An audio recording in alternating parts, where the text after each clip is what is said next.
আজি গাইজ মই এটা বেলেগ কথা আপোনালোকৰ আগত শ্বেয়াৰ কৰিম কথাটো হ'ল কি আজি বহুত দিনৰ আগৰ কথা নহয় আজি এবছৰৰ আগৰ কথা ৰ'ব প্ৰথমে আপোনালোকক মেইন হাইট দেখাই ল'ব লাগিব এক চাই লওক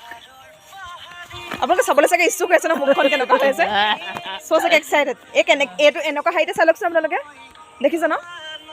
দেখিলে ন আগতে যে মই একদম মানে সমান চাইজৰ আছিলোঁ একদম সমান চাইজৰ এতিয়া পূৰা একদম হাতী টাইপত গুচি গ'ল মানে পূৰা শকত হৈ গ'ল মোক এইটোৱে গুচি গ'ল নিজৰ ফ্ৰেণ্ড হৈ তাই মোক মানুহৰ আগত কেটেঙি বুলি পৰিচয় দি তাই নিজে শকত হৈ গুচি গ'ল আপোনালোকে কি ক'ব এইটোৰ সন্দৰ্ভত ৰিয়েলি আৰু আগতে আমি সমান চাইজৰ আছিলোঁ আৰু এতিয়াতো মোক কি কয় জানেই আপোনালোকে মই আগতে ভিডিঅ' এটা কৈছোঁৱেই মোক ভিটামিন নোপোৱা ছোৱালীলৈকে কয়গৈ কেটেঙি কৈ থকা অনবত কিছুমানে সুধে তোৰ বহুত চিন্তা আছে নেকি তোৰ চিন্তা আছে দেখাতে কয় সেইটো কথা বাৰু মোৰ চিন্তা নথকাও নহয় আছে সেইবুলি শ্বেয়াৰ কৰিব নোৱাৰোঁ ন হ'ব দিয়ক বাই